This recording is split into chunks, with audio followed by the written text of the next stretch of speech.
Olá pessoal, estamos no segundo dia do Congresso Europeu de Urologia em Madrid. Hoje a gente está com um convidado especial aqui, que é o Dr. Bruno Lebani, lá de São Paulo, referência em urologia, na parte de uroginecologia, implante de esfíncter, parte de HPB. Bruno, o que você está achando do Congresso? Bom, muito legal estar aqui com o Thiago, Antônio. O segundo dia foi bem interessante, até teve bastante coisa da parte de disfunção miccional, tanto de HPB, de hiperplasia, aumento benigno da próstata, urologia feminina também, que a gente viu bastante coisa. O Congresso está bem proveitoso, algumas novidades, acho que tem bastante coisa legal para levar para o Brasil. Duas coisas que eu vi que eu achei interessante. Primeiro foi do esfíncter automático, né, eletromagnético, o que ele acha, não sei se é uma realidade, se é uma coisa que está num futuro muito distante. E segundo, do tratamento à base de ácido hialurônico para cistite intersticial. Você chegou a ver isso daí, alguma coisa? O que você tem a me falar sobre isso, cara?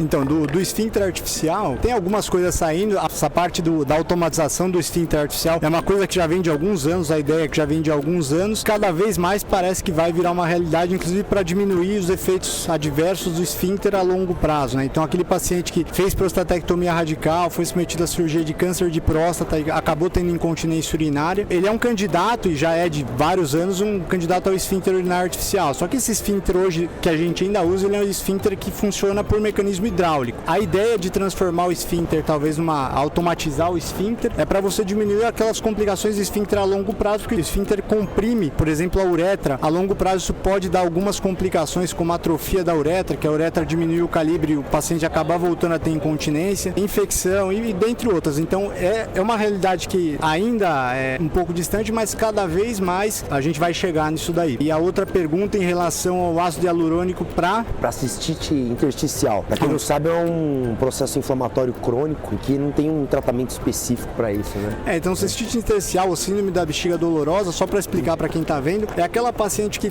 tem urgência para urinar e acaba evoluindo com dor. Então quando a bexiga dela enche, ela começa a ter dor, não é necessariamente incontinência urinária. Então ela tem dor e é um quadro crônico, e é uma doença crônica, né? Então isso é importante da gente já mencionar. Em relação ao ácido hialurônico, tem várias outras coisas hoje surgindo em relação à cistite intersticial e cada vez mais fenótipos diferentes. Então o que é isso? Nem toda paciente com síndrome da bexiga dolorosa ou cistite intersticial, nem toda paciente deve ser encarada da mesma forma. Então cada uma tem a sua peculiaridade, o tratamento para cada uma delas vai ser personalizado cada vez mais. O ácido hialurônico a gente já tem alguma evidência, de novo, isso agora está aumentando um pouco em relação ao tratamento, porque ele na teoria protegeria aquela camada da mucosa da mulher e preveniria a dor, né? Tem caminhado bem também em relação a isso. Eu queria puxar um outro assunto aqui interessante em relação ao Bruno, aproveitar que ele inclusive foi me ajudar em uma cirurgia lá em Goiânia, né, de esfíncter. A minha pergunta é, a gente vê muito poucos colegas médicos indicando a colocação do esfíncter por, às vezes, falta de conhecimento, ou às vezes de falta de ter um profissional igual a você, que vai até o local para colocar o esfíncter. Eu queria que você falasse como é feita essa solicitação no hospital, por exemplo, se o colega urologista estiver em qualquer outro lugar do Brasil, como a gente consegue ter o contato com você, como a gente consegue levar esse acesso ao esfíncter para esses pacientes em diversos locais do Brasil. Primeiro, acho que para o próprio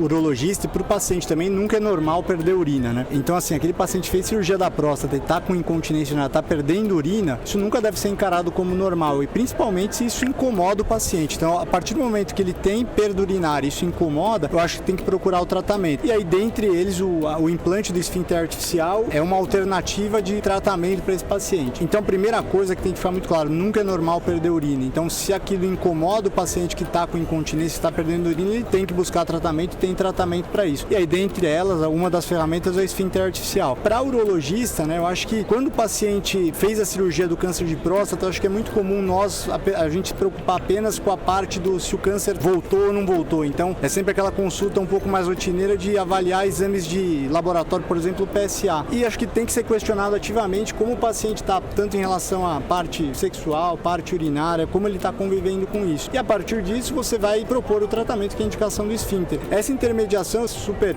aberta para quem quiser entrar em contato por e-mail, telefone, Instagram, à vontade para discutir caso, inclusive, paciente também. A demanda vem da própria empresa do esfíncter artificial. Então, a gente discute o caso com um colega, avalia aquele paciente se ele é um bom candidato ao implante do aparelho, avalia as alternativas para colocar o aparelho. É importante que você falou, porque parece uma coisa muito, quase que inatingível, a colocação do esfíncter artificial, só que realmente é isso mesmo, né? O próprio Bruno, tem outros médicos que são disponíveis disponíveis para poder discutir esse tipo de tratamento e está dentro do rol da ANS, né? Então, isso é importante, está dentro do rol da ANS, inclusive.